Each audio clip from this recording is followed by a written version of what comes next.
നമസ്കാരം. ആരോഗ്യപൂർണമായ ഒരു സമൂഹം, അതിനുവേണ്ട നിർദ്ദേശങ്ങളും ഉപദേശങ്ങളും നമുക്ക് നൽകാനായി ഒരു വിശിഷ്ട വ്യക്തിയാണ് നമ്മളോടൊപ്പം ഇന്ന് ചേരുന്നത്. I welcome doctor Muhammad Shafeeq Masani to the show. അദ്ദേഹത്തെ എത്രയും സ്നേഹത്തോടു കൂടി തന്നെ ഷോയിലേക്ക് സ്വാഗതം ചെയ്യുന്നു. Welcome doctor. നമസ്കാരം.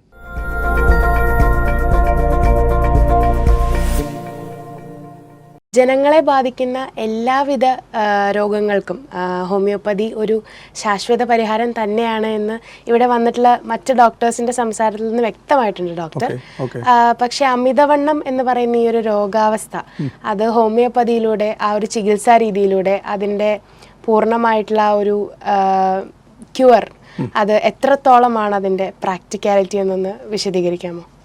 അതായത് അമിതവണ്ണം നമുക്ക് നിർവചിക്കുകയാണെങ്കിൽ കൊഴുപ്പ് ശരീരത്തിൻ്റെ വിവിധ ഭാഗങ്ങളിൽ വിവിധ കാരണങ്ങളാൽ അടിഞ്ഞുകൂടുകയും ശരീരഭാരം വർദ്ധിക്കുന്ന ഒരവസ്ഥയാണ്. അപ്പം അതിന് ഒരുപാട് കാരണങ്ങളുണ്ട്.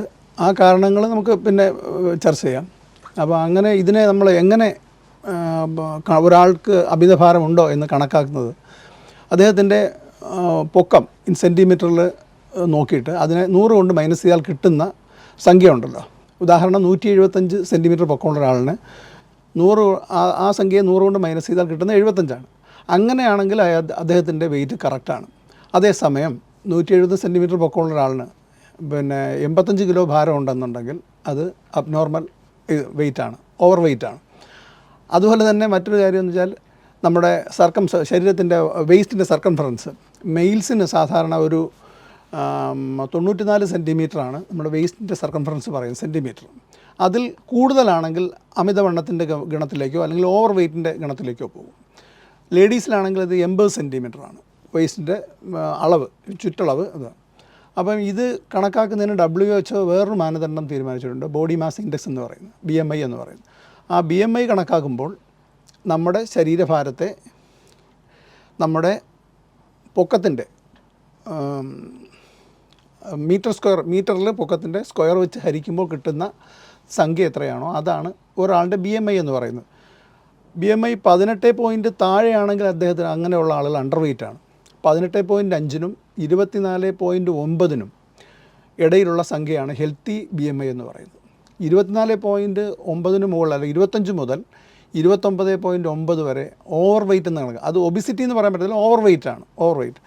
അത് കഴിഞ്ഞാൽ 30 മുതൽ 39.9 വരെ സിവിയർ ഒബിസിറ്റിയാണ്. അതിന് മുകളിൽ സിവിയർ ഒബിസിറ്റിയാണ്. അതായത് 40-ന് മുകളിൽ ആർക്കെങ്കിലും BMI ഉണ്ടെങ്കിൽ അത് സിവിയർ ഒബിസിറ്റിയുടെ ഗണത്തിൽ വരും. ഇപ്പോൾ നമുക്കിത് ഹോമിയോപ്പതിയിൽ എങ്ങനെ മാനേജ് ചെയ്യുന്നത്? മെഡിസിൻ കൊണ്ട് മാത്രം ഇത് മാനേജ് ചെയ്യാൻ ബുദ്ധിമുട്ടാണ്. പ്രോപ്പറായിട്ടുള്ള ഡയറ്റ് പ്ലാൻ വേണം, ഒരു ശരിയായ എക്സസൈസ് വേണം, അതുപോലെ തന്നെ ഹോമിയോപ്പതി ട്രീറ്റ്മെൻറ്റ്. ഇതിനോടൊപ്പം ഈ തരത്തിൽ ഒരു പ്ലാൻ തീരുമാനിക്കുകയാണെന്നുണ്ടെങ്കിൽ വളരെ ഫലപ്രദമായി ഹോമിയോപ്പതി മെഡിസിന് ഈ പറഞ്ഞ ഡയറ്റ് മാനേജ്മെൻറ്റും അതുപോലെ എക്സസൈസും ഹോമിയോപ്പതി ട്രീറ്റ്മെൻറ്റ് വെച്ചാൽ അത് ഓരോ ആളുകളും വ്യത്യസ്തമാണ്. ഓരോ ആളുടെ പേഴ്സണാലിറ്റി, അവരുടെ അസുഖത്തിൻ്റെ അവസ്ഥ ഒക്കെ ഇതൊക്കെ കണക്കാക്കിയിട്ടാണ് നമ്മൾ മരുന്നുകൾ നിശ്ചയിക്കുന്നത്. അത് ഇപ്പം ഓരോ പേഴ്സൺ ടു പേഴ്സൺ ആ മരുന്നുകൾ വ്യത്യാസപ്പെടും. അത്തരത്തിലൊരു ശരിയായ രീതിയിലുള്ളൊരു പാത നമ്മൾ തുടരുകയാണെന്നുണ്ടെങ്കിൽ വളരെ ഒരു 6 മാസം മുതൽ 1 വർഷം കൊണ്ട് തന്നെ നമ്മൾ ഉദ്ദേശിക്കുന്ന ഗോൾ അറ്റൈൻ ചെയ്യാൻ പറ്റും. അമിതവണ്ണം എന്ന് പറയുന്നത് എന്തുകൊണ്ടാണ് ഇത്തരത്തിലൊരു വ്യാപകമായ ഒരു സാമൂഹിക പ്രശ്നമായി മാറിയിരിക്കുന്നതെന്ന്? അതിന് പ്രധാനപ്പെട്ട കാരണം ഞാൻ നേരത്തെ സൂചിപ്പിച്ച പോലെ തന്നെ നമ്മുടെ ആഹാര രീതി, പ്രധാനമായിട്ടും നമ്മുടെ നിലവിലെ ആഹാര രീതിയുടെ ഉള്ള പ്രത്യേകതയാണ്. ഇന്ന് കൂടുതൽ ആളുകളും ഫാസ്റ്റ് ഫുഡും അതുപോലെ തന്നെ പ്രോസസ്ഡ് ഫുഡും കൂടുതലായിട്ട് ഷുഗറും അതുപോലെ തന്നെ കൊഴുപ്പും അടങ്ങിയ ഫുഡ് ആണ് കഴിച്ചുകൊണ്ടിരിക്കുന്നത്. അത്തരത്തിലുള്ള ഫുഡ് അമിതമായി കഴിക്കുക. അതുപോലെ തന്നെ കൂടുതൽ കാർബോഹൈഡ്രേറ്റ് കൂടുതലായിട്ട് കഴിക്കുക. കേരളത്തിലൊക്കെ നമ്മൾ അരിയാഹാരം കൂടുതലായിട്ട് കഴിക്കുന്നതല്ല. അരിയാഹാരം കഴിക്കുമ്പോൾ തന്നെ വെള്ള അരി യാതൊരു കാരണവശാലും ഉപയോഗിക്കാൻ പറ്റത്തില്ല. ബ്രൗൺ റൈസാണ് ഏറ്റവും നല്ലത്. ബ്രൗൺ റൈസ് എന്ന് വെച്ചാൽ പോളിഷ്ഡ് അല്ലാത്ത തവിടുള്ള അരി എന്ന് പറയും. അതുപോലെ തന്നെ വെജിറ്റബിൾസ്, ഫ്രൂട്ട്സ്, അങ്ങനെയുള്ള കാര്യങ്ങൾ ഇലക്കറികൾ, അതൊക്കെ നമ്മുടെ പ്രോട്ടീൻസ്, പ്രോട്ടീൻസ് തന്നെ ലീൻ പ്രോട്ടീൻസ്, ചെറിയ തരത്തിലുള്ള പ്രോട്ടീൻസ്, ഇത്തരം പ്രോട്ടീൻസ് നമ്മുടെ ആഹാരത്തിൽ ഉൾപ്പെടുത്തുകയാണെന്നുണ്ടെങ്കിൽ തീർച്ചയായിട്ടും നമുക്ക് ഈ പറഞ്ഞ രീതിയിലുള്ള ഈ അമിതവണ്ണം ഒരു പരിധിവരെ ഒഴിവാക്കും. ഇതുപോലെ തന്നെ മറ്റൊരു കാരണം എന്ന് പറഞ്ഞു കഴിഞ്ഞാൽ നമ്മുടെ സെഡൻറ്ററി ഹാബിറ്റ്. ആളുകളെല്ലാം ജോലി ചെയ്യാൻ പോകുന്നു, രാവിലെ ജോലിക്ക് പോയിരിക്കുന്നു, ഒരു മണിക്കൂറുകളോളം ഒന്നുകിൽ നമ്മൾ മൊബൈലിൽ നോക്കിക്കൊണ്ടിരിക്കുന്നു, അല്ലെങ്കിൽ ടി വി സ്ക്രീനിൽ ജോലി ചെയ്യുന്നു. അതെല്ലാം സെഡൻറ്ററി ആയിട്ട് കുറേ നേരം വർക്ക് ചെയ്യുന്നൊരു പ്രവണതയുണ്ട്. അപ്പോൾ ഈ ആഹാര രീതിയിലുള്ള ബുദ്ധിമുട്ട് ഒന്ന്, അതിൽ എല്ലാ തരം ഫാറ്റ് അധികം കഴിക്കുക, അതുപോലെ തന്നെ ക്യാൻഡീസ്, അതുപോലെ തന്നെ beverages, high calorie beverages and juices, ഒരുപാട് ആഡഡ് ഷുഗേഴ്സ് ചേർത്തിട്ടുള്ള അങ്ങനെയുള്ള വരുമ്പോൾ എന്ന് വെച്ച് കഴിഞ്ഞാൽ നമ്മുടെ ബോഡിക്കൊരു റിക്വയർമെൻ്റ് ഉണ്ട്. മെയിൽസിനാണെങ്കിൽ ഏകദേശം ഒരു 2500 കലോറി മതി ഒരു ദിവസത്തെ ആവശ്യത്തിന്. പക്ഷേ നമ്മൾ ഈ ഫുഡ് കഴിക്കുന്ന കൂട്ടത്തിലെന്ന് വെച്ച് കഴിഞ്ഞാൽ ഇതിനേക്കാൾ വളരെ കൂടുതലാണ്. പക്ഷേ നമ്മൾ അതിനനുസരിച്ചുള്ള എക്സസൈസ് ചെയ്യുന്നുമില്ല. അപ്പം നമ്മൾ ഉദാഹരണത്തിന് 2500 കലോറിയിൽ കൂടുതൽ ഫുഡ് കഴിക്കുന്നു വെച്ചോളൂ, ഒരു 3000-3500 നമ്മൾ അറിയാതെ കഴിച്ചു പോകും. നമ്മൾ ഇങ്ങനെയുള്ള ഹാബിറ്റിൽ, ഇങ്ങനെയുള്ള ഫുഡിൽ നമ്മൾ ഉദ്ദേശിക്കുന്നതിനാൽ കൂടുതൽ ഈ പ്രോസസ്ഡ് ഫുഡിലും അതുപോലെ തന്നെ ഈ പിന്നെ പ്രിപ്പയർഡ് ഫുഡ്സിലും ഫാസ്റ്റ് ഫുഡിലൊക്കെ വളരെയധികം ഈ എണ്ണയും കൊഴുപ്പും അതൊക്കെ ചേർന്നുകൊണ്ട് വളരെ കലോറി കൂടുതലായിരിക്കും. അത്തരം അധികമുള്ള കലോറി നമുക്ക് ശരീരത്തിന് ഉപയോഗിക്കാൻ പറ്റത്തില്ല. ഉപയോഗിക്കാൻ പറ്റാതെ വരുമ്പോൾ ആ കലോറി ഫാറ്റായി കൺവേർട്ട് ചെയ്യും. അത് നമ്മുടെ ലിവറാണ് ചെയ്യുന്നത്. അതാണ് ഫാറ്റി ലിവർ എന്നൊക്കെ ഒരു ഭാഗം അവിടെ അടിഞ്ഞുകൂടും. അങ്ങനെ ഉണ്ടാകുന്ന കൊഴുപ്പുകൾ നമ്മുടെ ശരീരത്തിൻ്റെ വിവിധ ഭാഗങ്ങളിൽ അടിഞ്ഞുകൂടി അത് ഓരോ വ്യക്തികൾക്കനുസരിച്ച് വ്യത്യാസമായിരിക്കും. ചില ആളുകൾക്ക് നെഞ്ചിൻ്റെ ഭാഗത്തായിരിക്കും, വയറിൻ്റെ ഭാഗത്തായിരിക്കും, സ്കിന്നിൻ്റെ അടിയിലായിരിക്കും. അത്തരത്തിലുള്ള ഇങ്ങനെയുള്ള ഇത് അടിഞ്ഞു കൂടുന്നതിന് ഒരു പ്രധാന കാരണമാണ്. പിന്നെ എന്ന് വെച്ചാൽ നമ്മുടെ എക്സസൈസ് ഇല്ലായ്മ, നമ്മൾ വ്യായാമം കൃത്യമായി ചെയ്യാത്തത് നമ്മുടെ ഒരു വലിയ പ്രശ്നമാണ്. നമ്മൾ അധികം ഊർജ്ജം നിങ്ങൾ കഴിച്ചോളൂ, പക്ഷേ അതിനെ ബേൺ ഔട്ട് ചെയ്യാൻ വേണ്ടി നിങ്ങൾ എക്സസൈസ് ചെയ്യണം. അത് റെഗുലറായിട്ട് നമ്മൾ ഒരു ശീലമാക്കി മാറ്റണം. എക്സസൈസ് ഡെയിലി ഒരു മിനിമം 30 മിനിറ്റെങ്കിലും ഡെയിലി നമ്മൾ എക്സസൈസ് ചെയ്ത് നമ്മളുടെ ഉള്ളിലുള്ള എനർജി കത്തിച്ച് കളയാൻ വേണ്ടി യോഗ പോലെയുള്ളത് പറ്റും. അത് യോഗാമിക്സ് പറ്റും, എയ്റോബിക് ആൻഡ് അനൈറോബിക് എക്സസൈസ് പറ്റും. അതുപോലെ നടക്കുക, സ്വിം ചെയ്യുക, സൈക്കിൾ ചെയ്യുക, ഇത്തരത്തിലുള്ള ഏതാണോ ഓരോ ആളുകൾക്ക് തിരഞ്ഞെടുക്കാൻ പറ്റുന്നത് അത് തിരഞ്ഞെടുത്തുകൊണ്ട് നമ്മൾ ശരിയായ രീതിയിലൊരു ഡയറ്റ് പ്ലാനും അതുപോലെ തന്നെ എക്സസൈസ് പ്ലാനും നിശ്ചയിക്കുക. അതിനോടൊപ്പം തന്നെ ട്രീറ്റ്മെൻറ്റും. നമ്മുടെ ഹോമിയോപ്പതി ട്രീറ്റ്മെൻറ്റ് എന്ന് വെച്ചാൽ നമ്മുടെ മെറ്റബോളിസത്തിന് ശരിയായിട്ടുള്ള ദഹനം. നമ്മളിപ്പോൾ ഈ കഴിക്കുന്ന ഫുഡിനെല്ലാം ദഹനം കുറഞ്ഞാൽ തന്നെയും നമ്മുടെ പ്രശ്നങ്ങളുണ്ടാകും, ഗ്യാസ്, ആസിഡിറ്റി അങ്ങനെയുള്ള. അപ്പോൾ ശരിയായ രീതിയിലുള്ള ദഹനത്തിന്, അതുപോലെ നമ്മുടെ വേസ്റ്റ് എലിമിനേഷന് വേണ്ടി നമ്മൾ ദഹിച്ചു കഴിഞ്ഞാലും ഈ പറഞ്ഞ രീതിയിൽ കാർബോഹൈഡ്രേറ്റാണ് നമ്മുടെ ശരീരത്തിൽ അകത്തോട്ട് കുടലിൽ നിന്നും നമ്മുടെ ശരീരത്തിലേക്ക് ആഗിരണം ചെയ്യുന്നത്. ഈ കാർബോഹൈഡ്രേറ്റാണ് നമ്മുടെ ഓരോ സെല്ലിലും ചെന്നിട്ട് അത് വിഘടിച്ച് പിന്നെ നമ്മുടെ മെറ്റബോളിസം എന്ന പ്രോസസ്സിലൂടെ അത് നമ്മുടെ എനർജി ആയിട്ട് രൂപപ്പെടുന്നു. അത് സംഭവിക്കണം എന്നുണ്ടെങ്കിൽ ശരിയായ രീതിയിലുള്ള മെഡിക്കേഷനും ആവശ്യമുണ്ട്, ഓരോരുത്തരുടെ ശരീരപ്രകൃതിക്ക് അനുസരിച്ച്. അത്തരം കാര്യങ്ങൾ ചെയ്തു കഴിഞ്ഞാൽ നമ്മൾക്ക് ശരിയായ ഡയറ്റും അതുപോലെ എക്സസൈസും മെഡിക്കേഷനും ഉണ്ടെങ്കിൽ തന്നെ നമ്മുടെ തരത്തിൽ നമ്മുടെ ആഹാരം ക്രമീകരിക്കാൻ പറ്റും. ഡോക്ടർ, സ്ത്രീകളെയും കുട്ടികളെയും പുരുഷന്മാരെയും ഇവരെല്ലാവരെയും അമിതവണ്ണം ഒരേപോലെയാണോ എഫക്റ്റ് ചെയ്യുന്നത്? അല്ല, പുരുഷന്മാരിലാണ് അമിതവണ്ണം കൂടുതലായിട്ട് കാണുന്നത്. സാധാരണ ഞാൻ പറഞ്ഞ ഓവർ വെയ്റ്റും ഒബിസിറ്റിയും കൂടുതലായിട്ട് കാണുന്നത് പുരുഷന്മാരിലാണ്. ഏകദേശം ഒരു 100 പേരിലെടുത്ത 34.1% പിന്നെ പുരുഷന്മാരിൽ അമിതവണ്ണവും ഓവർ വെയ്റ്റും ഒബിസിറ്റിയും കാണുന്നുണ്ട്. സിവിയർ ഒബിസിറ്റിയുടെ കാര്യത്തിൽ വരുമ്പം സ്ത്രീകളാണ് കൂടുതൽ. അതുപോലെ തന്നെ സ്ത്രീകൾക്ക് ഏകദേശം ഒരു 27% ഈ ഓവർ വെയ്റ്റ്. ഞാൻ നേരത്തെ പറഞ്ഞു BMI 24.9-30 ഇടയിലുള്ളവർ ഇതുള്ളത്. അപ്പോൾ അവർക്കാണ് കൂടുതലായിട്ട് ഓവർ വെയ്റ്റ് ഉള്ളത്. അതുപോലെ തന്നെ അതിന് മുകളിലുള്ള 30 മുകളിലുള്ളതാണ് ഒബിസിറ്റി എന്ന് പറയുന്നത്. അത് ഒരു 27%. കുട്ടികളിൽ ഏകദേശം ഒരു 11% കുട്ടികളിൽ. അഡോളസൻസിൽ അത് കുറച്ചുകൂടെ കൂടുതലാണ്, 14%. നമ്മുടെ സമൂഹത്തിൽ അമിതവണ്ണമുള്ളവർ വളരെയധികം കൂടുതലാണ്. പക്ഷേ പലർക്കും അതിൻ്റെ ഒരു സിംറ്റംസ് അല്ലെങ്കിൽ പ്രത്യക്ഷത്തിൽ അവർക്കൊരു കുഴപ്പവും കാണുന്നില്ല. അത്തരത്തിൽ നോക്കുമ്പം അമിതവണ്ണം ട്രീറ്റ് ചെയ്യേണ്ടത് എത്രത്തോളം അനിവാര്യമാണെന്നൊന്ന് വിശദീകരിക്കാമോ? ഞാൻ നേരത്തെ പറഞ്ഞു, ഓവർ വെയ്റ്റ് ആണ് തുടക്കം. BMI 24.9 അല്ലെങ്കിൽ 25 മുതൽ 29 വരെയുള്ള അവസ്ഥ, 29.9 വരെയുള്ള ആളുകൾക്കാണ് BMI. സത്യത്തിൽ അവർക്ക് വിഷമങ്ങളുണ്ട്, പക്ഷേ അവരത് അവഗണിച്ചുകൊണ്ട് അവർ ജോലിയുമായി അവരുടെ ദൈനംദിന പ്രവർത്തനങ്ങളുമായി മുന്നോട്ട് പോകുന്നു. അതാണ് സർ. ഇത് അവിടെയും ശ്രദ്ധിച്ചില്ലെങ്കിൽ അത് ഒബിസിറ്റിയിലേക്ക് മാറും. ഒബിസിറ്റിയിലേക്ക് മാറുമ്പോൾ പ്രശ്നങ്ങളില്ലാന്ന് നമുക്ക് തോന്നുന്നതാണ്. ഓരോ വ്യക്തിക്കും പ്രശ്നങ്ങളുണ്ട്. അവർ അത് പിന്നെ ഒന്നുകിൽ അവഗണിക്കുന്നു, അല്ലെങ്കിൽ വേണ്ടതുപോലെ ശ്രദ്ധിക്കുന്നില്ല. അതാണ് വിഷയം. അപ്പം ഇത് അവിടെ ചികിത്സിച്ചില്ലെങ്കിലുള്ള പ്രശ്നം എന്ന് വെച്ച് കഴിഞ്ഞാൽ അത് പിന്നെ മറ്റ് അസുഖങ്ങളിലേക്ക് പോകും. ഇത്തരത്തിൽ അമിതവണ്ണം ക്രമീകരിക്കുക അല്ലെങ്കിൽ നിയന്ത്രിക്കുക എന്ന് പറയുന്ന ഒരു പ്രക്രിയയിൽ നമ്മൾ ശ്രദ്ധിക്കേണ്ട ഭക്ഷണ ക്രമീകരണങ്ങളും വ്യായാമ രീതികളും ഒന്നും കൂടെ ഒന്ന് വിശദീകരിക്കാമോ? ഞാൻ നേരത്തെ പറഞ്ഞ രീതിയിൽ ശരിയായ ലോ കാർബ് ഡയറ്റ്, അതായത് കാർബോഹൈഡ്രേറ്റ് കുറഞ്ഞ ഫുഡ് നമ്മൾ കഴിക്കുക. കാർബോഹൈഡ്രേറ്റ് ആണ് നമ്മുടെ എനർജിയിൽ കൂടുതലായിട്ട് ഉപയോഗിക്കുന്നത്. അതുപോലെ തന്നെ വെജിറ്റബിൾസ്, ഫ്രൂട്ട്സ്, ഇതെല്ലാം മധുരമുള്ള സാധനങ്ങളാണ്. പക്ഷേ അതിനൊന്നും പിന്നെ ഷുഗറില്ല, അത് ഫ്രക്ടോസ് എന്ന് പറഞ്ഞ ഇതാണ് അത് കൂടുതൽ. അപ്പോൾ അതൊക്കെ ദഹനത്തിന് കൂടുതൽ കുറച്ചുകൂടി മെച്ചപ്പെട്ട ഇതാണ് നമ്മുടെ ശരീരം പെട്ടെന്ന്. കാർബോഹൈഡ്രേറ്റ് കഴിക്കുമ്പോഴാണ് അത് നമ്മൾ ഉപയോഗിച്ചില്ലെങ്കിൽ അത് കൊഴുപ്പായി മാറുന്നത്. അപ്പം ലോ കാർബോഹൈഡ്രേറ്റ് ഫൈറ്റും lean proteins, vegetables, fruits, salads, curd, അങ്ങനെയുള്ള തരം ആഹാരം നമ്മുടെ ഉൾപ്പെടുത്തുക. ബാക്കി ഫാസ്റ്റ് ഫുഡ്, ഫ്രൈഡ് ഫുഡ്സ് അങ്ങനെയൊക്കെ ഉള്ളത് പരമാവധി ഒഴിവാക്കുക. അതുപോലെ തന്നെ നമ്മൾ എക്സസൈസിന് ഒരു ഡെയിലി, ഞാൻ നേരത്തെ പറഞ്ഞതുപോലെ എക്സസൈസിന് ഷെഡ്യൂൾ ചെയ്ത് മിനിമം ഒരു 30 മിനിറ്റെങ്കിലും എക്സസൈസ് ചെയ്യുക. ഇത്തരത്തിലുള്ള കണ്ടീഷൻസുമായിട്ട് ബന്ധപ്പെട്ട് കുറച്ച് സംശയങ്ങളുമായിട്ട് കുറച്ച് വ്യക്തികൾ നമുക്കൊപ്പം ടെലിഫോൺ ലൈനിൽ ചേരുന്നുണ്ട്. നമുക്ക് അവരിലേക്ക് പോവാം. ഹലോ, എവിടെ നിന്നാണ് വിളിക്കുന്നത്? ഞാൻ അരൂരിൽ നിന്ന് അഹാനയാണ് വിളിക്കുന്നത്.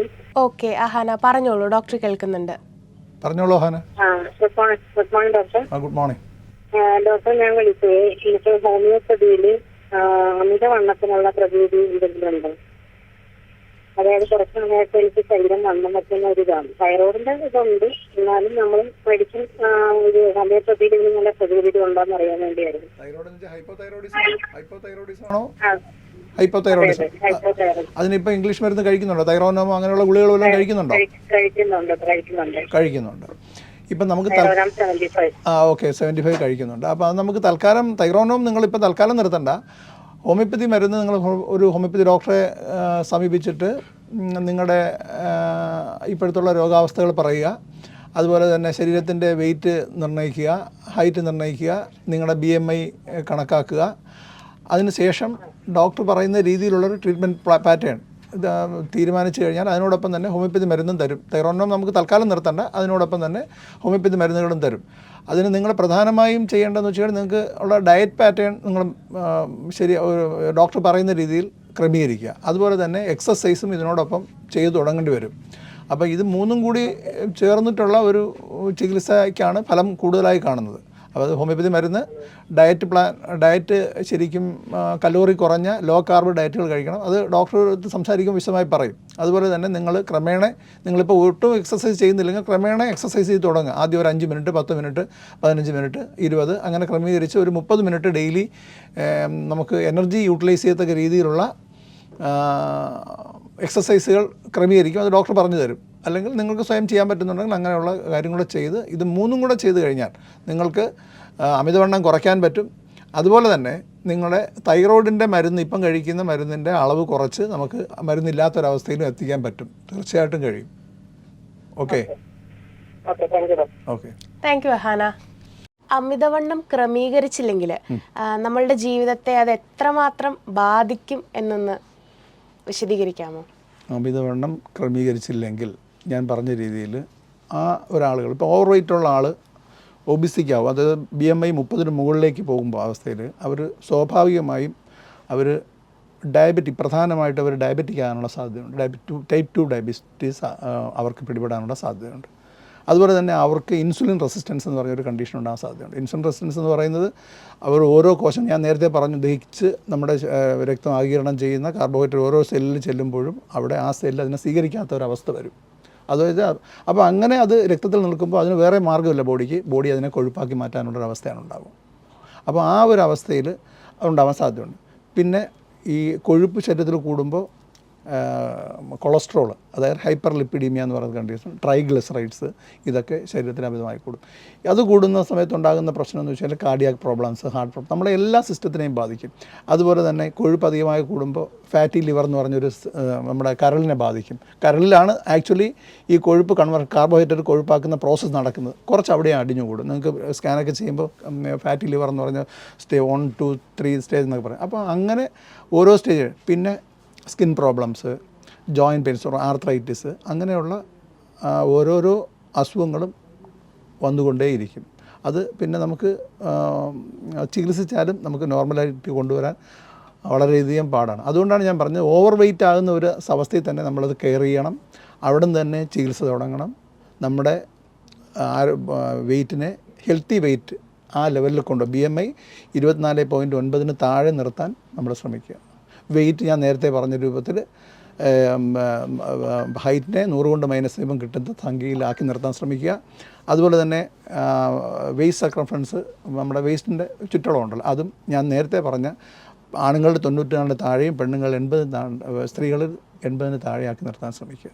ഇത്രയും ചെയ്തില്ലെങ്കിൽ അത് ഭാവിയിൽ ഗുരുതരമായ ഭവിഷ്യത്തിന് കാരണമാണ്. ഹലോ ഹലോ, ആരാണ് വിളിക്കുന്നത്? എന്റെ പേര് ഗബ്രിയേൽ എന്നാണ് എന്റെ പേര്. എവിടെ നിന്നാണ് സംസാരിക്കുന്നത്? ഞാൻ കളമശ്ശേരി വിളിക്കുന്നത്. ഓക്കെ ഗബ്രിയേൽ, പറഞ്ഞോളൂ, ഡോക്ടർ കേൾക്കുന്നുണ്ട്. ഓക്കെ, ഞാൻ ആൽക്കലൈൻ വാട്ടറും മില്ലറ്റുമാണ് കഴിക്കുന്നത്.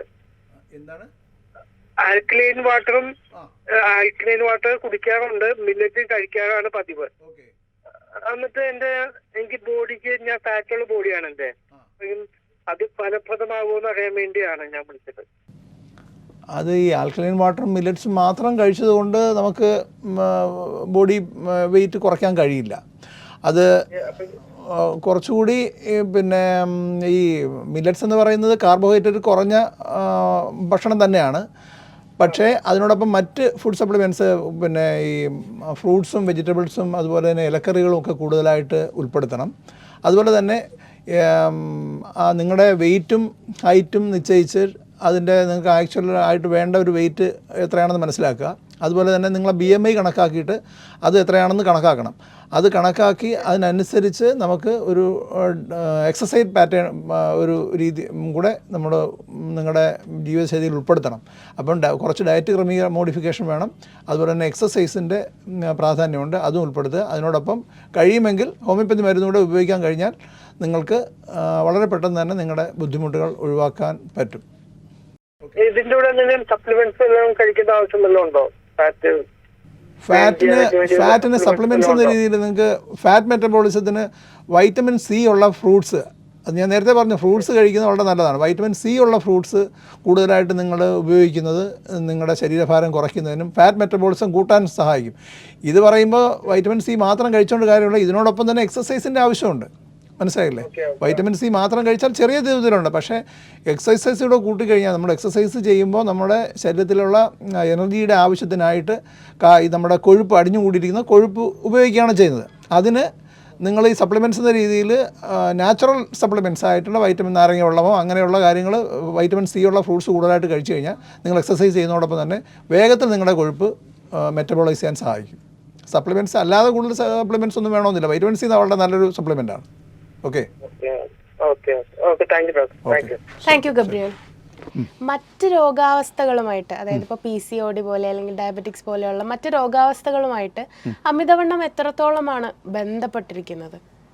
അമിതവണ്ണം ഉള്ള ആളുകളിൽ PCOD ആണെങ്കിലും ഡയബറ്റിസ് ആണെങ്കിലും ഒക്കെ കൂടുതലായിട്ടാണ് കാണുന്നത്.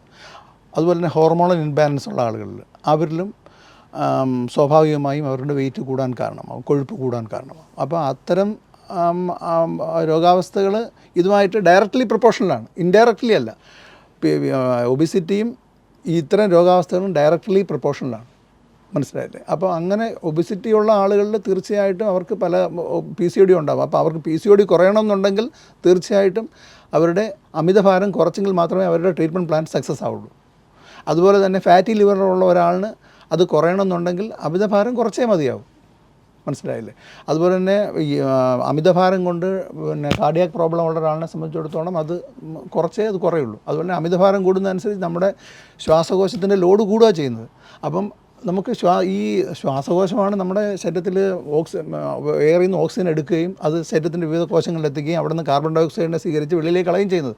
അപ്പോൾ ആ പ്രോസസ്സ് നന്നായി നടക്കാമെന്ന് കഴിഞ്ഞാൽ നമുക്ക് എന്താ പറയുക, ശ്വാസം മുട്ട് അതുപോലെ തന്നെ അങ്ങനെയുള്ള അവസ്ഥയിലേക്ക് നമുക്ക് പോകും. അപ്പം നമ്മുടെ എല്ലാ സിസ്റ്റത്തിനെയും ഇത് ബാധിക്കും, എല്ലാ സിസ്റ്റത്തിനെയും. അതുപോലെ തന്നെ ക്യാൻസർ പോലെ ഓവർ വെയ്റ്റ് കൊണ്ട് ക്യാൻസർ പോലെയുള്ള പ്രശ്നങ്ങളുണ്ടാവാം.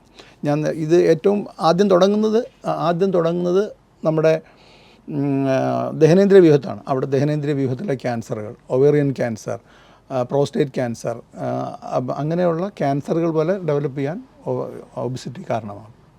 ഡോക്ടർ, ഇത്തരത്തിൽ മറ്റ് രോഗാവസ്ഥകളുമായി ബന്ധപ്പെട്ടിട്ടുള്ള അമിതവണ്ണത്തിൽ ഹോമിയോപ്പതിയിലൂടെ എങ്ങനെയാണ് നമ്മൾ ചികിത്സയെ ക്രമീകരിക്കുന്നത്?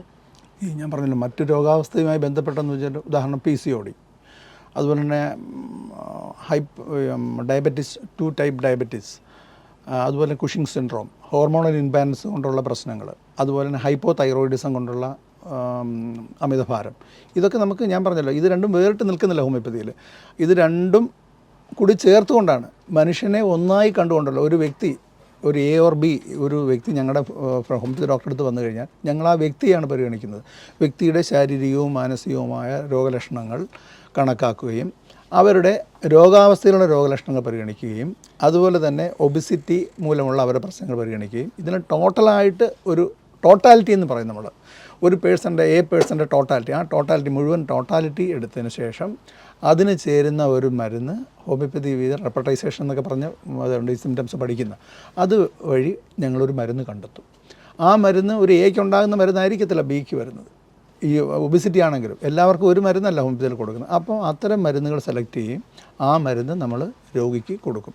ഈ രോഗിക്ക് ഈ മരുന്ന് ചെല്ലുമ്പോൾ സംഭവിക്കുന്നതെന്ന് വെച്ച് കഴിഞ്ഞാൽ അവരുടെ നേരത്തെ ഞാൻ പറഞ്ഞ രീതിയിൽ ഡൈജഷൻ ഇമ്പ്രൂവ് ചെയ്യും, പിന്നെ എക്സ്ക്രീഷൻ ഇമ്പ്രൂവ് ചെയ്യും, അവരുടെ ശരീരത്തിലെ മെറ്റബോളിസം ഇമ്പ്രൂവ് ചെയ്യും.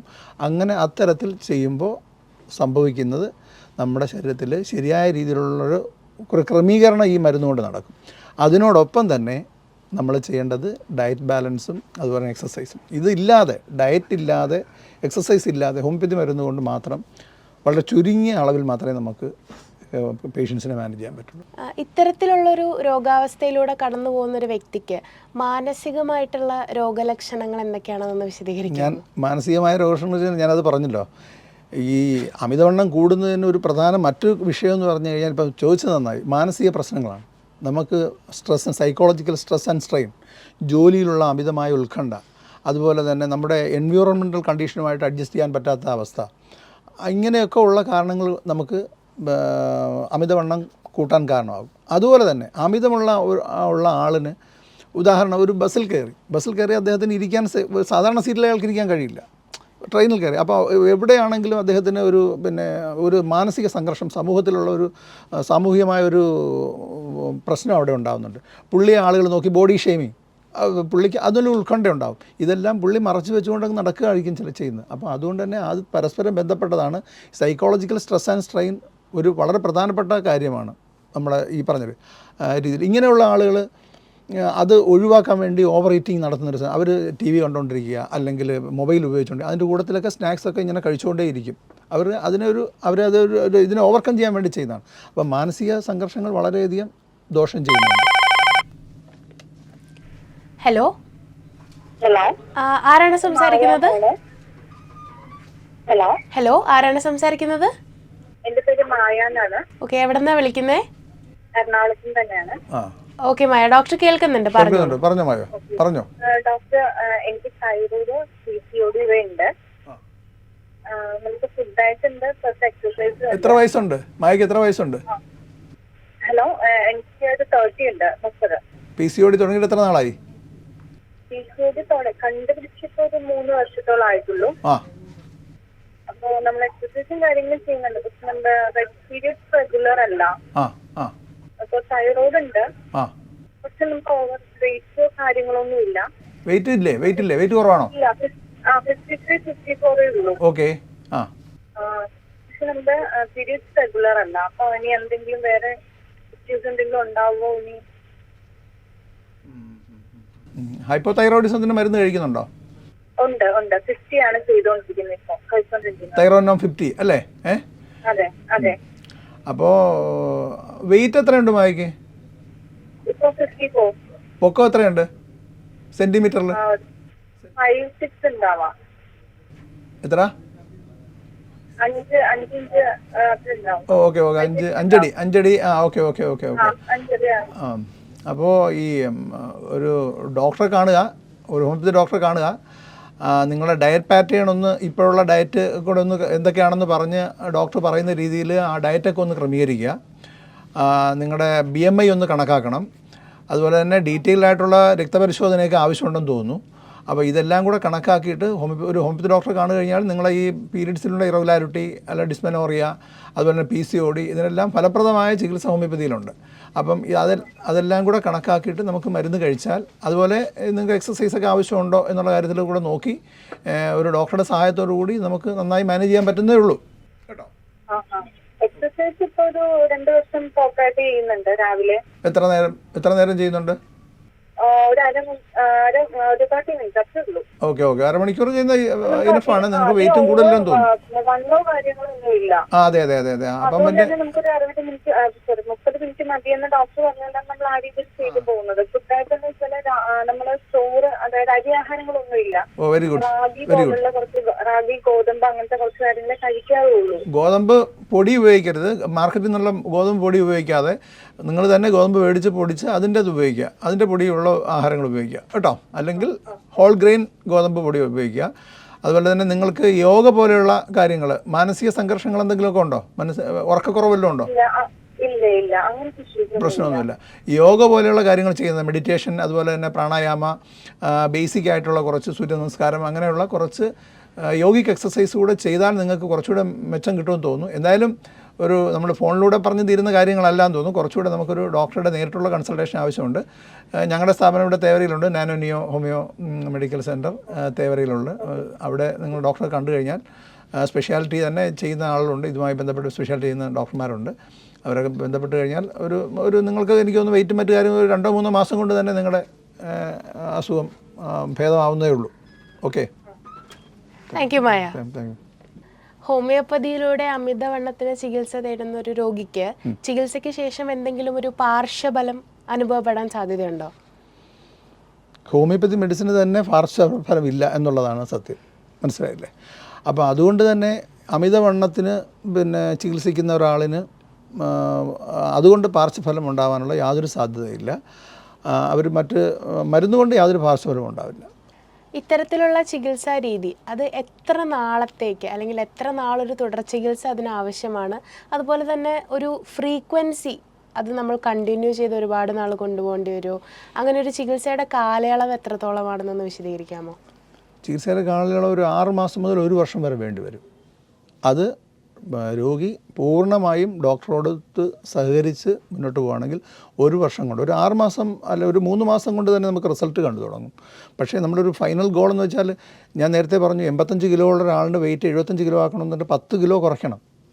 1 മാസം 1 കിലോ വെച്ച് കുറച്ചെങ്കിലേ നമുക്ക് 10 മാസം കൊണ്ട് ഈ 10 കിലോ കുറയ്ക്കാൻ കഴിയുള്ളൂ. ഡോക്ടർ, ഇത്തരത്തിൽ അമിതവണ്ണം എന്ന് പറയുന്നത് തികച്ചും ഒരു ലൈഫ് സ്റ്റൈൽ കണ്ടീഷൻ തന്നെയാണ്. അപ്പം നമ്മൾ ഭക്ഷണ ക്രമീകരണവും വ്യായാമവും പറഞ്ഞതുപോലെ തന്നെ ഉറക്കം എന്ന് പറയുന്നൊരു ഫാക്ടറും എത്രത്തോളം അനിവാര്യമാണ്, അല്ലെങ്കിൽ അതിനെ എങ്ങനെയാണ് നമ്മൾ നോക്കിക്കാണേണ്ടത്? ഉറക്കം ഒരു 8 മണിക്കൂർ മിനിമം ഒരാൾ ഉറങ്ങണം എന്നാണ്. അപ്പോൾ ഉറക്കക്കുറവ് നേരത്തെ ഞാൻ സൂചിപ്പിച്ചില്ലെങ്കിൽ പോലും ഉറക്കക്കുറവ് നമ്മുടെ അമിതവണ്ണത്തിന് കാരണമാവുന്നുണ്ട്. അമിതവണ്ണം കൊണ്ട് ഉറക്കക്കുറവുണ്ടാവും, അതുപോലെ തന്നെ ഉറക്കക്കുറവ് കൊണ്ട് അമിതവണ്ണവും ഉണ്ടാവും. ഞാൻ നേരത്തെ പറഞ്ഞു, ഇതിൽ പല കാര്യങ്ങളും ഡയറക്റ്റ്ലി പ്രൊപ്പോർഷനാണ് അങ്ങോട്ടും ഇങ്ങോട്ടും. അപ്പം ഉറക്കം കുറഞ്ഞു കഴിഞ്ഞാൽ നിരന്തരം ഉറക്കം ഒഴിക്കുന്ന ഒരാളിനെ സംബന്ധിച്ചിടത്തോളം അവർക്ക് അമിതവണ്ണം വരാനുള്ള സാധ്യത കൂടുതലാണ്. അതുപോലെ തന്നെ അമിതമുള്ള ആളുകളിൽ സ്ലീപ്പ് അപ്നിയ എന്ന് പറയുന്ന, അല്ലെങ്കിൽ ഉറക്കം ഇടയ്ക്കിടയ്ക്ക് ഡിസ്റ്റർബ് ചെയ്യുന്ന ഒരു അവസ്ഥ അവർക്കുണ്ടാകാനുള്ള സാധ്യതയുണ്ട്. അപ്പം ഉറക്കം ഒരു മനുഷ്യനെ സംബന്ധിച്ചിടത്തോളം 6 മുതൽ 8 മണിക്കൂർ വരെ കൃത്യമായും ഉറങ്ങേണ്ടത് ഒരു വ്യക്തിയുടെ ദൈനംദിനമായ പ്രവർത്തനം ശരിയായ രീതിയിൽ അവരുടെ പ്രവർത്തനം നന്നായും ആരോഗ്യം മെയിൻറ്റെയിൻ ചെയ്യാനും അത്യന്താപേക്ഷിതമാണ്. ഇത്തരത്തിലുള്ള ചികിത്സാ രീതികളിൽ നാനോനിയ എന്ന് പറയുന്ന താങ്കളുടെ സ്ഥാപനം അത് മരുന്നിലൂടെ മാത്രം വർക്ക് ചെയ്യുന്ന ഒരു രീതിയാണോ? അവിടുത്തെ ചികിത്സാ സമ്പ്രദായം എങ്ങനെയാണ് വ്യത്യസ്തമാകുന്നത്? ബേസിക്കലി അതൊരു ഹോമിയോപ്പതി സ്ഥാപനമാണെന്നുള്ളത് കൊണ്ട് തന്നെ ഹോമിയോപ്പതി മരുന്നുകളാണ് അവിടെ നിന്ന് നമ്മൾ രോഗികൾക്ക് കൊടുക്കുന്നത്. അതിനോടൊപ്പം അവരുടെ ലൈഫ് സ്റ്റൈൽ ചേഞ്ചസ്, യോഗ പോലെയുള്ള എക്സസൈസുകൾ, അതുപോലെ തന്നെ ഡയറ്റീഷ്യൻ്റെ സഹായത്തോടു കൂടി ഓരോ രോഗിക്കും വേണ്ട ഡയറ്റ് പ്ലാറ്റേൺ നിശ്ചയിക്കുക. അതുപോലെ തന്നെ കൗൺസിലിംഗ് കൊടുക്കുക. കൗൺസിലിംഗ്, മാനസിക സമ്മർദ്ദവും പിരിമുറക്കമൊക്കെ ഉള്ള ആൾക്ക് കൗൺസിലിംഗ് പോലെയുള്ള കാര്യങ്ങൾ കൊടുക്കുക. അങ്ങനെ ഒരു ഹോളിസ്റ്റിക് ആയിട്ടുള്ള കൺസെപ്റ്റാണ് ഞങ്ങൾ ഫോളോ ചെയ്യുന്നത്. അതിന് പ്രധാനമായും നമ്മൾ മനസ്സിലൂന്നിയുള്ള ഒരു ചികിത്സാശാസ്ത്രമാണ് ഹോമിയോപ്പതി എന്നുള്ളത് കൊണ്ട് തന്നെ ഞങ്ങളുടെ മരുന്നുകൾ പ്രവർത്തിക്കുന്നതിന് ഇതെല്ലാം തന്നെ സഹായകരമാകും. കൗൺസിലിങ്, അതുപോലെ തന്നെ ഡയറ്റ് പാറ്റേൺ, അതൊക്കെ തന്നെ. ഇപ്പം യോഗയിൽ പറഞ്ഞിരിക്കുന്നത് നമ്മൾ സത്വിക് ഫുഡ്, വളരെ നല്ല ഫുഡ് കഴിക്കണം എന്നാണ് പറയുന്നത്. അപ്പോൾ അനാരോഗ്യകരമായ ഫുഡ് ഒഴിവാക്കി കഴിഞ്ഞാൽ തന്നെ പല അസുഖങ്ങളും കുറയും. അതിനോടൊപ്പം മരുന്നൂടെ കഴിക്കുമ്പോൾ അതിൻ്റെ വേഗത കൂടും, അസുഖം കുറയാനുള്ള അതിൻ്റെ വേഗത കൂടും. നാനോനിയോ അത്തരത്തിലുള്ള ഒരു കൺസെപ്റ്റാണ് പ്രവർത്തുന്നത്, ഒരു ഹോളിസ്റ്റിക് കൺസെപ്റ്റ്. അത് കൊണ്ട് രോഗിക്ക് എത്രയും പെട്ടെന്ന് ഞങ്ങളുടെ സ്ഥാപനത്തിലൂടെ ഒരു രോഗാവസ്ഥയുമായിട്ട് ഞങ്ങളടുത്ത് വരുന്ന ആളുടെ എത്രയും പെട്ടെന്ന് അവരെ സുഖമാക്കി വിടാക്കാൻ പറ്റുന്ന ഒരു രീതിയിലേക്കാണ് ഞങ്ങൾ ട്രീറ്റ്മെൻറ്റ് പ്ലാൻ ചെയ്യുന്നത്. ഇത്തരത്തിൽ രോഗാവസ്ഥയുമായി ബുദ്ധിമുട്ടുന്ന അല്ലെങ്കിൽ നമ്മുടെ സമൂഹത്തിലെ അമിതവണ്ണവുമായി ജീവിച്ചു പോകുന്ന മനുഷ്യർക്ക് എന്ത് ഒരു മെസ്സേജാണ് ഡോക്ടർക്ക് നൽകാനുള്ളത്? ഇങ്ങനെയുള്ള ആളുകൾ തീർച്ചയായും അവരുടെ, ഞാൻ നേരത്തെ പറഞ്ഞ പോലെ ഓവർ വെയ്റ്റ് ഉള്ള ആളുകൾ അതിൽ തന്നെ നിറച്ച് അവരുടെ ഹെൽത്തി വെയ്റ്റിലേക്ക് തിരിച്ചു വരാൻ ശ്രമിക്കുക. ഒബീസായിട്ടുള്ള ആളുകൾ ആദ്യം ഫസ്റ്റ് സ്റ്റെപ്പിൽ എന്ന രീതിയിൽ ഓവർ വെയ്റ്റിലെ സ്റ്റേജിലേക്ക് കൊണ്ടുവരാം, 30 താഴെ BMIയിൽ കൊണ്ടുവരാൻ ശ്രമിക്കുക. അവരുടെ വെയ്റ്റ് ഞാൻ നേരത്തെ പറഞ്ഞതുപോലെ ഹെൽത്തി വെയ്റ്റ് മെയിൻറ്റെയിൻ ചെയ്യുക. ശരിയായ രീതിയിലുള്ള ആഹാരക്രമം പാലിക്കുക. അതുപോലെ തന്നെ ശരിയായ രീതിയിലുള്ള ഒരു എക്സസൈസ് പാറ്റേൺ ജീവിതത്തിലുടനീളം തുടരാൻ തീരുമാനിക്കുക. മനസ്സിലായില്ലേ? ശരിയായ ഉറക്കം, അതുപോലെ തന്നെ സാമൂഹ്യ ജീവി എന്ന രീതിയിൽ നമ്മൾ സമൂഹമായിട്ട് എല്ലാവരുമായിട്ട് സെഡൻറ്ററി ലൈഫ് നയിക്കാതിരിക്കുക. അതായത് ഒറ്റപ്പെട്ട ജീവിതം, ആളുകളുമായിട്ട് ഇടപഴകി ജീവിച്ച് നമുക്ക് പൊതുജനത്തിനും സോഷ്യൽ ആക്ടിവിറ്റീസിൽ നമ്മൾ കൂടുതലായിട്ട് ബന്ധപ്പെടുക, സമൂഹവുമായി ബന്ധപ്പെടുക. അപ്പോൾ അങ്ങനെ വരുന്ന സമയത്ത് നമുക്ക് കൂടുതൽ ആക്ടിവിറ്റീസിൽ നമുക്ക് ഇൻവോൾവ് ചെയ്യാൻ പറ്റും. അത്തരം ആക്ടിവിറ്റീസിലൂടെ നമ്മുടെ ഡെയിലി ജീവിതം ചലനാത്മകമാക്കുകയും അത്തരത്തിലൊരു രീതിയിലൂടെ മുന്നോട്ട് പോവുകയും ചെയ്തു കഴിഞ്ഞാൽ തീർച്ചയായിട്ടും നമുക്ക് ആരോഗ്യകരമായ ഒരു ജീവിതം നയിക്കാൻ പറ്റും. ആവശ്യമില്ലാത്ത മരുന്നുകൾ ഒഴിവാക്കാൻ പറ്റും. ഉറപ്പായിട്ടും സമൂഹത്തിൽ ഓരോ വ്യക്തിയും, സമൂഹമാണല്ലോ സമൂഹം, ഈ രോഗാതുരമായ ഈ സമൂഹത്തെ ഞാൻ നേരത്തെ പറഞ്ഞ പെർസെൻറ്റേജുകളിൽ നിന്നും ഒരുപാട് കുറയ്ക്കാൻ പറ്റും. അപ്പോൾ അതിന് സമൂഹം മൊത്തത്തിൽ ഇത്തരത്തിലുള്ള ഒരു പ്രയത്നത്തിൽ ഒരു പങ്കാളിയാകാണ് ഞങ്ങളുടെ സ്ഥാപനം ചെയ്യുന്നത്. മനുഷ്യൻ ഒരു സാമൂഹ്യ ജീവിയാണ്. നല്ലൊരു സമൂഹത്തെ ആരോഗ്യപൂർണ്ണമായി വാർത്തെടുക്കുന്നതിന് ഡോക്ടറുടെ വാക്കുകൾ വളരെയധികം യൂസ്ഫുൾ ആയിരുന്നു. ഇത്രയും ഇൻഫോർമേറ്റീവായൊരു സെഷൻ നമുക്ക് വേണ്ടി എടുത്ത് ഡോക്ടർക്ക് എല്ലാവിധ ആശംസകളും നേരുന്നു. Thank you doctor. Thank you.